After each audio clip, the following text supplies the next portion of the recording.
Знаете, говорят, что любовь должна говорить, но что происходит, когда она молчит? Сегодня мы погрузимся в древнюю историю Иакова и его сыновей, чтобы увидеть, когда же самый, казалось бы, любящий дом может быть разрушен тяжестью невысказанных чувств. Это история о доме, где любовь была, а слов не было. Так может ли любовь без слов разрушить семью? И ответ, как ни странно, да. Категорическое «да». Мы увидим, как молчание создает такой, знаете, вакуум, который мгновенно заполняется ревностью, обидой и запускает просто цепную реакцию катастрофы.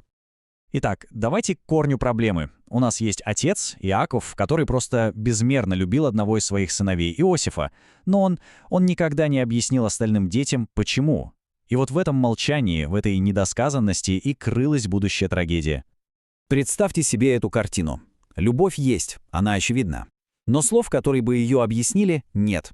И вот этот факт, поданный в семье без какого-либо контекста, стал, по сути, семенем очень опасного конфликта. Это была по-настоящему взрывоопасная ситуация. И тут, знаете, очень важно понять одну вещь. Это был не просто подарок. Эта одежда, китанет пасим, была невысказанной декларацией, символом будущего лидерства. И братья, конечно же, увидели в ней не отцовскую любовь к младшему, а прямую угрозу и несправедливость. И вот что действительно интересно, как молчание Иакова позволило вот этому токсичному нарративу просто вырасти и укорениться в умах его остальных сыновей. Ведь там, где родители молчат, дети всегда начинают создавать свои собственные, часто очень мрачные версии реальности. Вот эта таблица, она просто блестяще иллюстрирует суть проблемы. Братья делали выводы, основываясь только на том, что видели. А видели они символы власти, особого положения. А чего они не слышали — объяснений отца. Они видели картинку, но не слышали любви. И к чему это привело? Писание говорит прямо. Визуальное доказательство фаворитизма плюс вот эти сны Иосифа о лидерстве — все это привело к ненависти. И, что самое страшное, к полному прекращению общения. Невозможность говорить друг с другом — вот что начинается задолго до открытой вражды. Так к чему приводит такая накопившаяся обида? К катастрофе. Годы невысказанного гнева, неразрешенного конфликта вот-вот выплеснутся наружу в одной из самых драматичных сцен всей этой истории. Давайте просто проследим эту цепочку событий. Отец, который не видит глубины вражды, отправляет своего любимого сына прямо в ловушку. Он не чувствует угрозы, потому что все эти годы конфликт зрел в тишине. И вот он посылает его проведать братьев. И они, увидев его, решают покончить с этим раз и навсегда. И отсюда такой, знаете, важный и страшный вывод. Бездействие взрослых толкает детей на поступки с разрушительными пожизненными последствиями. Когда в доме нет голоса авторитета, который бы вмешался, дети начинают действовать так, будто у них нет родителей. И вот вдумайтесь в этот трагизм. Тот самый символ молчаливой любви Иакова, эта разноцветная одежда, становится инструментом чудовищной лжи. Ее приносят отцу, пропитанную кровью, чтобы убедить его в смерти Иосифа, и это причиняет ему годы просто безутешного горя. Ложь детей всегда начинается там, где нет безопасного пространства для правды. Но, казалось бы, это конец.